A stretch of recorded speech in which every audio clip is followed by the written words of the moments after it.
Hello, hello! Welcome back to Brenda's Books. Today we are on the last and final chapter of Sara's War. Thank you so much for holding on till the very end with me. I really appreciate that. If you have enjoyed Sara's War, I have a gift for you. It's a gift of deleted scenes. So if you want the scenes that I chose to exclude from the novel, you can have them. All you have to do is sign up with the link that I've provided in the description of this episode. And it's as simple as that. Easy peasy. Most of them are with Jack, so yay for that. There's one with Nate and Lexi, one with Randy, and well, you'll see. Okay, so make sure you pick that up. Also, at the end of this episode, I will give you some more information about Season 3 of Lady Romance. And I have another little surprise announcement as well. So hold on till the end. Now, without further ado, here is Chapter 60. Life is Good. I stand in a long line of Army soldiers and Army meds. The meeting hall is decorated with ribbons of red, white, and blue. The large space feels welcoming today. The precisely uniformed soldiers and officers seem to stand taller, and the flags seem to fly higher. The officers appear less stern and more at peace. Even General Granger looks pleasant as he stands near the podium, resting on top of the raised steps.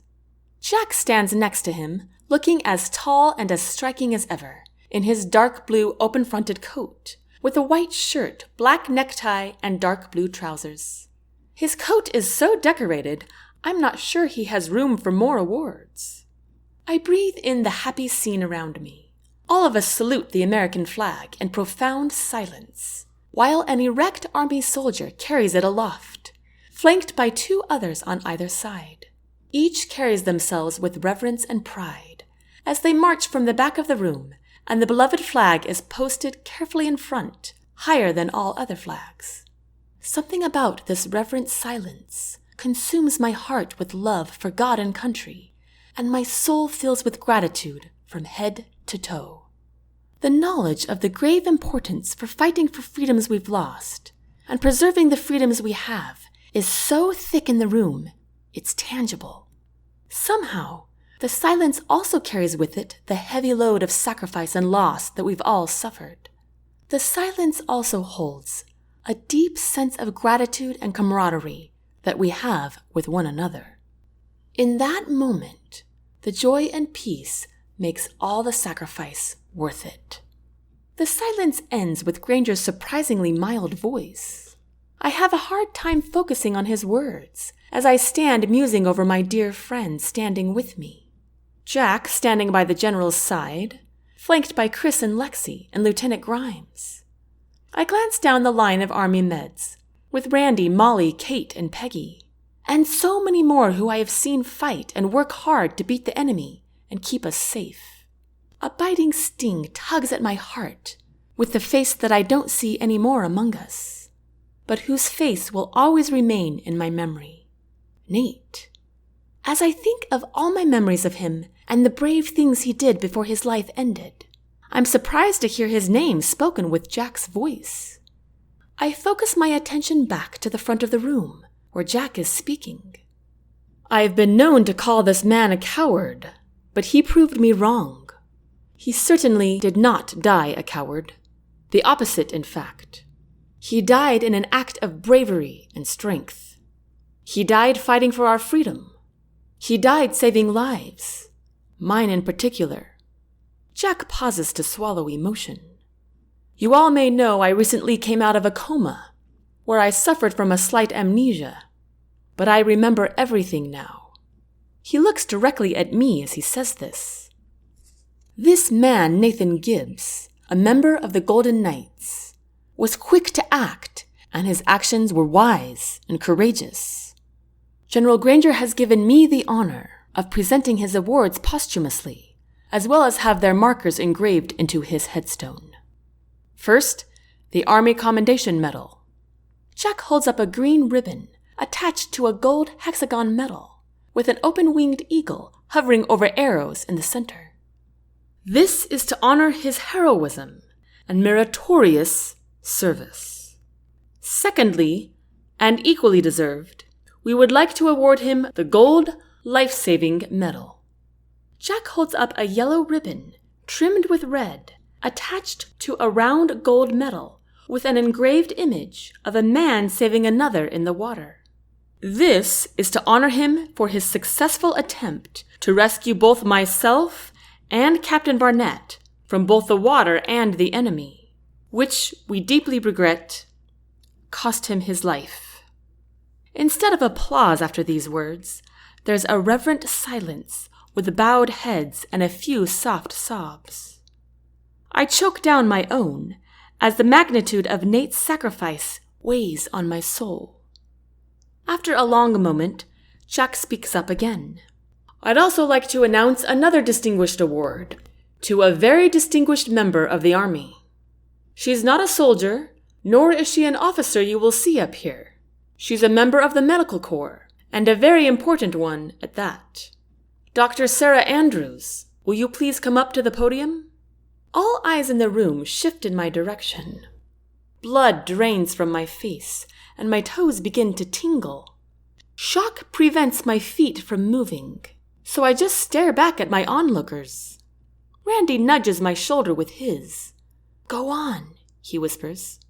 With a slight push from Randy, my feet stumble forward, and I keep them moving until I find myself beside a man I adore, but at the moment am very nervous to be next to. For the very first time, I understand how everyone else must feel around him. The feeling dissipates, however, when he smiles down at me with glowing eyes.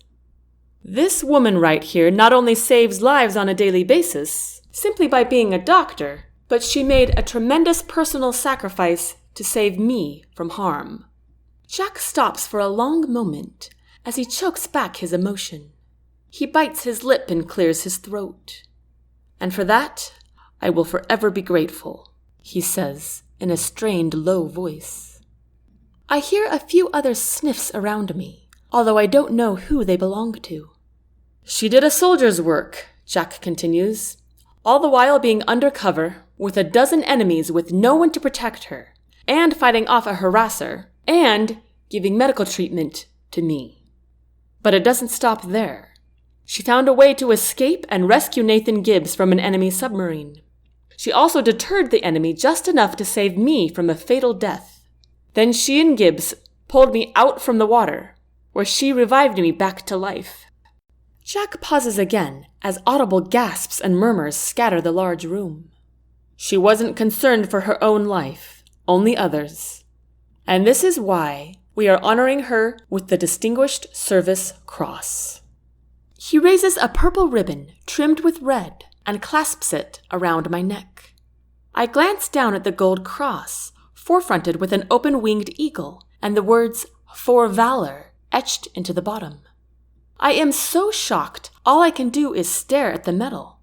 Then my head pops up as the audience erupts into applause.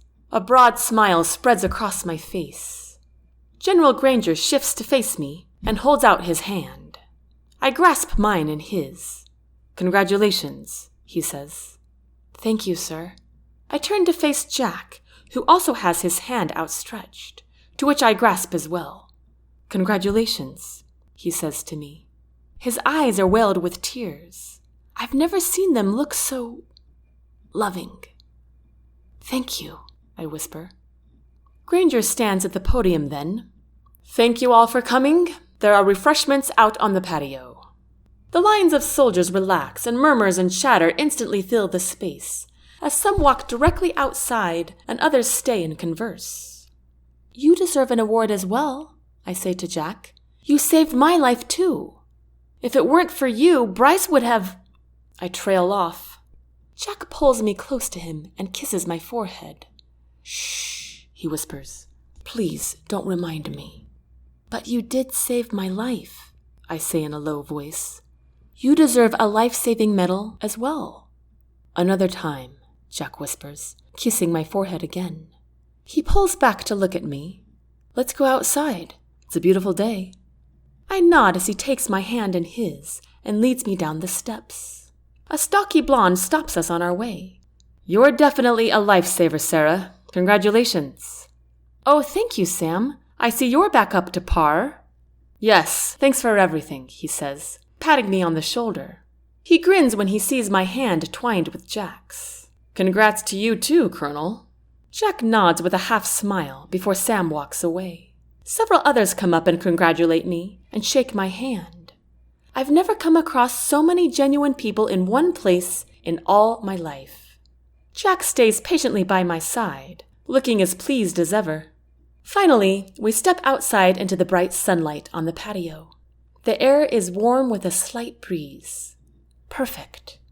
Several people notice our interlocked fingers. Some nudge their neighbor and whisper. Others grin and lift a glass to us. Our friends must have been waiting for us, because as soon as we come into sight, they rush toward us. Lexi's the first. She practically tackles me, causing me to lose my balance. "Congratulations, Doc. You're amazing." "Yes, well deserved," says Chris, pulling me in for a hug of his own, after Lexi finally lets go of me. "Congrats, Sara," says Molly, squeezing me in a shocking tight embrace. "I can't believe you did all that." "I know, Doctor," says Kate. "Who knew you were a secret superwoman?" I laugh at that. Then Randy comes and wraps me in one of his familiar friendly hugs. "You never cease to amaze me, Sara." "Thanks, Randy." "I've got some good news of my own," Randy says. "Oh yeah? What's that?" I ask. Randy turns to Jack. "May I tell her, Colonel?" "Of course," Jack says. "The Colonel allowed me to enroll as part of the enlisted again." "You're kidding! That's incredible!" I exclaim, opening my arms for another hug. Randy laughs. "Thank you, but I turned it down." "You did? Why?" Randy shrugs. "Well, it turns out that being forced to be in charge of the bomb shelter when you left made me realize a few things. One is that I'm good at it. Second, I really do enjoy treating people. And lastly, he turns to Molly and holds out his hand. She steps forward, intertwining his fingers with hers. Lastly, I like working with my girl here. I know it sounds like it won't work, but we actually make a great team, Molly says. Plus, since Randy's in charge at work, that means I get to be in charge everywhere else. She grins wide, unashamed. Randy cocks his head. That would be the case anyway, he says, with a look that implies her statement was the most obvious thing in the world. Does that mean you're leaving? I ask. I won't be too far. But yeah, the Colonel gave you and I assignments in Tallahassee. But we'll each be in charge of different shelters. It's perfect, because then I'll be close enough that I can ask you all sorts of questions, which will be 100 times a day, probably. Talk to me any time, I tell him. And, Randy continues, rubbing Molly's arm with the back of his fingers, the Colonel— You can call me Jack now, Jack interjects. Oh, really? Randy says, snapping his head in Jack's direction. Jack nods with a slight smile. Wow, Randy stammers. I don't think I can do that. You have before, I remind him. Not to his face, he counters.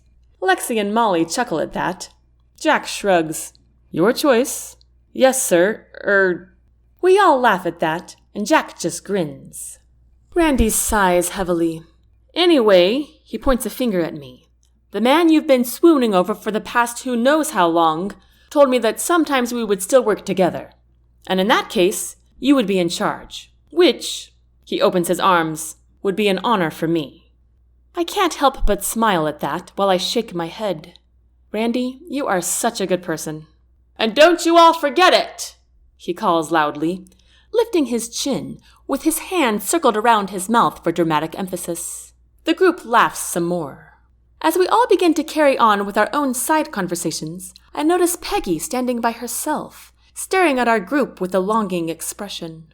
Hey, Peggy, I call. Her eyes pop open with surprise as she meets my gaze. I motion with one big arm movement for her to come close. Her eyes get even bigger. Come join us, I call loudly. Yeah, come on, Peggy, get over here, says Randy. Peggy's face brightens as she grins ear to ear, causing her eyes to crinkle. It lifts my heart to see her genuine joy. She glides over to us and speaks to me in her rapid voice as she approaches. "Oh, Dr. Andrews, I'm so very proud of you. I knew you were wonderful, but this..." She taps her finger on the metal around my neck. "This is just incredible. I am so very pleased to know you, ma'am." She nods her head with a sincere smile. "I'm pleased to know you too, Peggy. And you can call me Sara." "Sara," she says, holding out a hand to me. I ignore it and pull her into a warm embrace. She all but squeals in delight as she rocks me back and forth ever so slightly, just like my sweet mother would. When she pulls away, she says, "Did I tell you I got a letter from my darling Henry?" I smile at her. "No, you didn't. How is he?" "Oh, he's doing right well."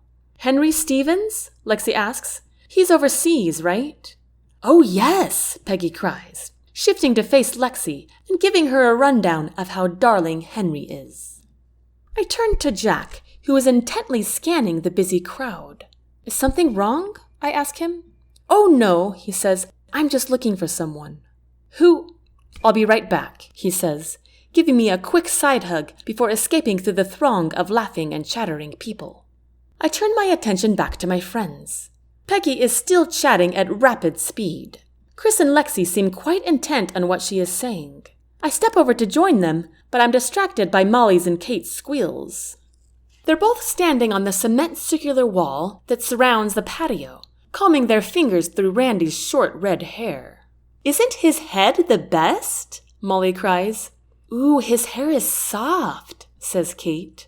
"May I have my head back, please?" Randy says, lifting his eyes to the sky without moving his neck. I'm chuckling to myself when Jack taps me on the shoulder. I pivot to face him. "Hey, you're back. Where did you go?"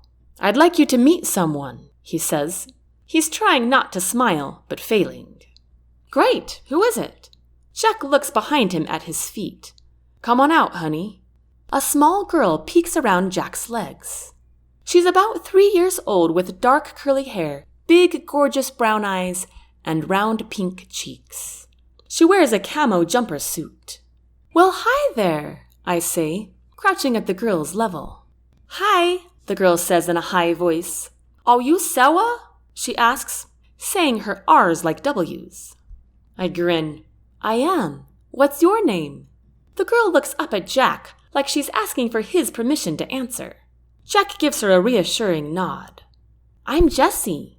"Well, it's nice to meet you, Jessie. Is this your dad?" I ask, glancing up at Jack. Jessie nods as Jack lifts Jessie up and holds her in his arms. "My dad's a hero." "I know he is," I say with a bright smile. "Are you a hero?" Jessie asks. "She is," Jack answers for me. "Well, my daddy's the best hero," Jessie says, leaning her head against Jack's chest and attempting to stretch her little arms around him. Jack returns the hug. "And I've got the best little girl," he says. Jessie giggles as he tickles her in the ribs. "Hey, Daddy," Jessie calls. She yanks Jack's head down to her face and whispers something in his ear. Jack rests his head on her forehead and whispers loudly enough for me to hear. "Yes. Is that still okay with you?" Jessie grins and nods emphatically, causing her curls to bounce up and down. "Okay, let's go find your mom," he says. "I'm right here," says an unfamiliar voice. Jack turns around and I see a good-looking couple standing with their arms around each other. The woman has long dark curls like Jessie, and the man is bald and wiry with a jovial grin. "Oh, there you are. Sara, this is Michelle and John, Jessie's mom and stepdad." "It's nice to meet you," I say with a smile. "You too," they both murmur together with shy smiles. "Congratulations on your award," Michelle says to me. "I'm so glad you're both all right." Her gaze rests on Jack now. "Mommy's been worried about you," Jessie announces. "We all have," says John. "Thank you," Jack replies.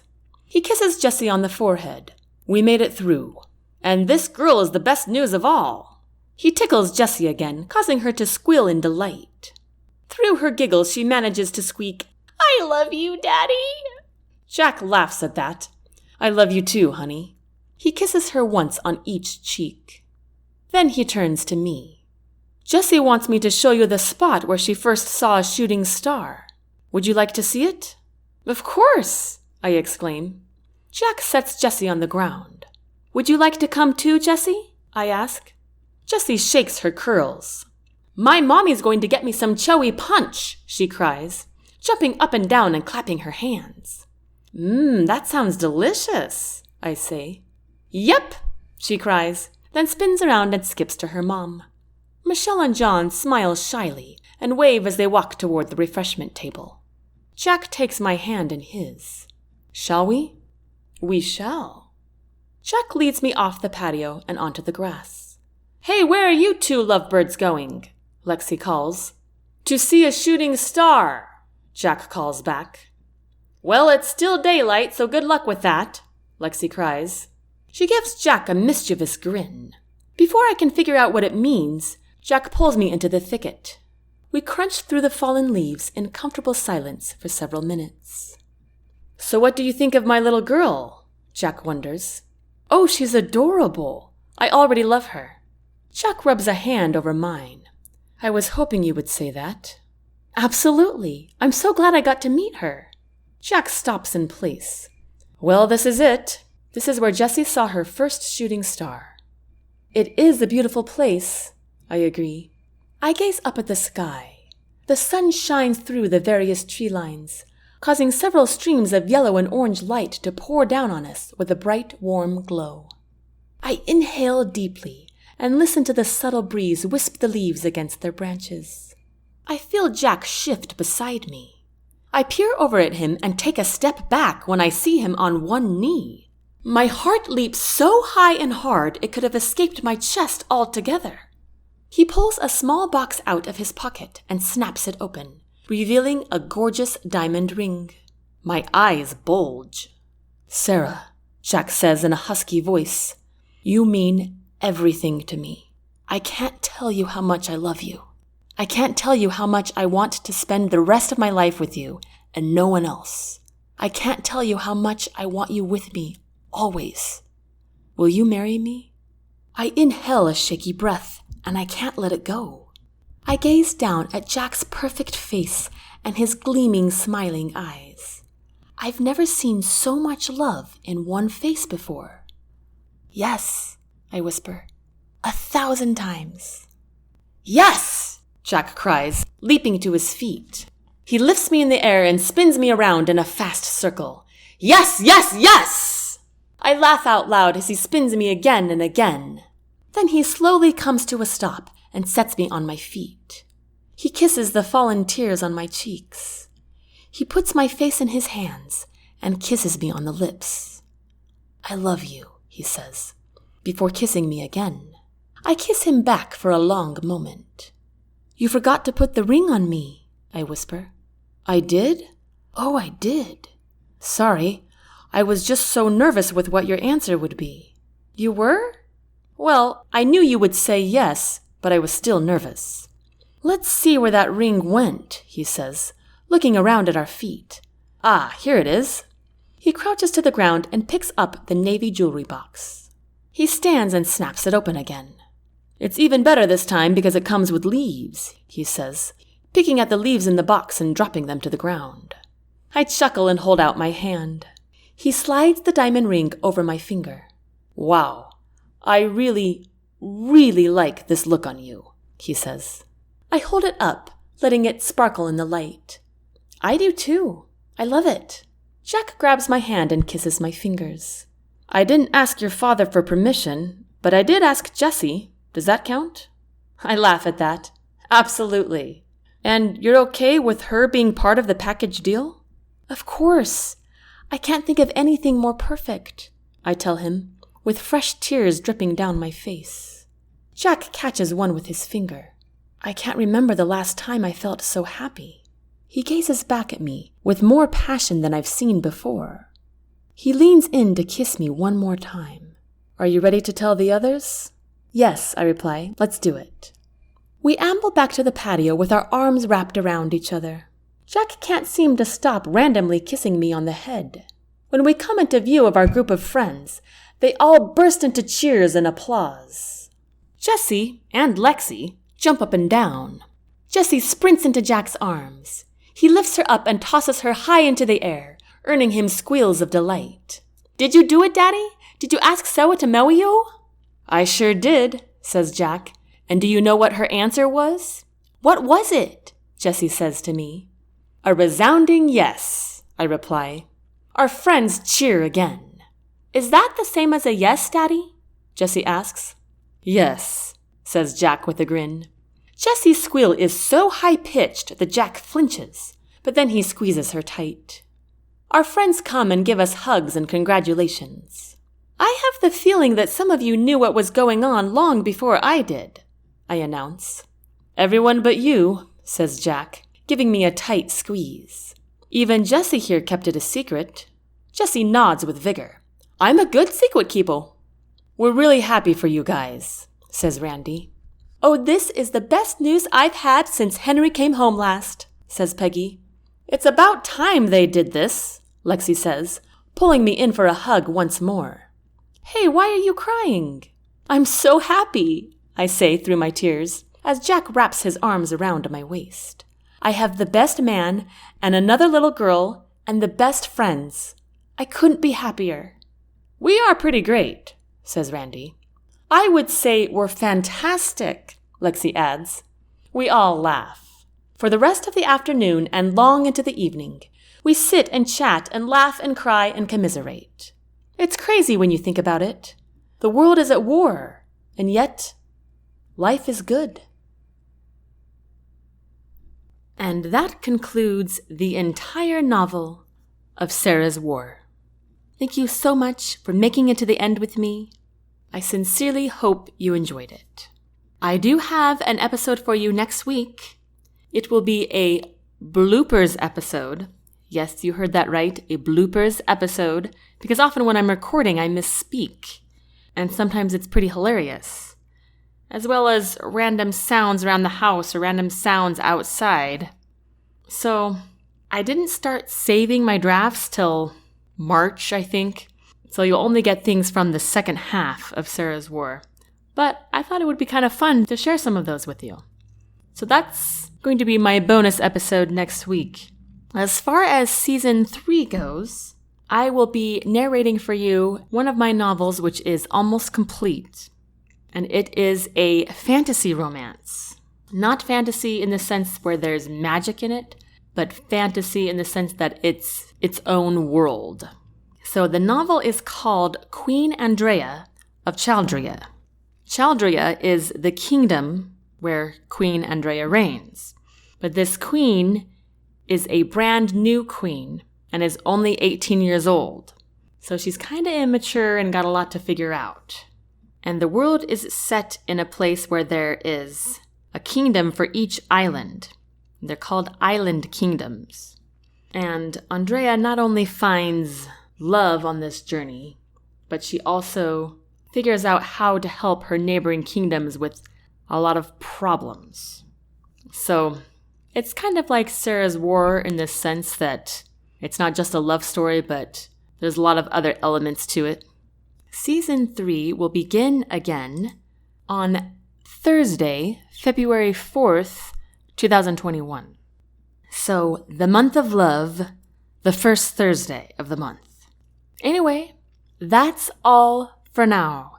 Don't forget to sign up for my deleted scenes from Sara's War, and I wish you all a very wonderful November and December and January. Until next time, take care.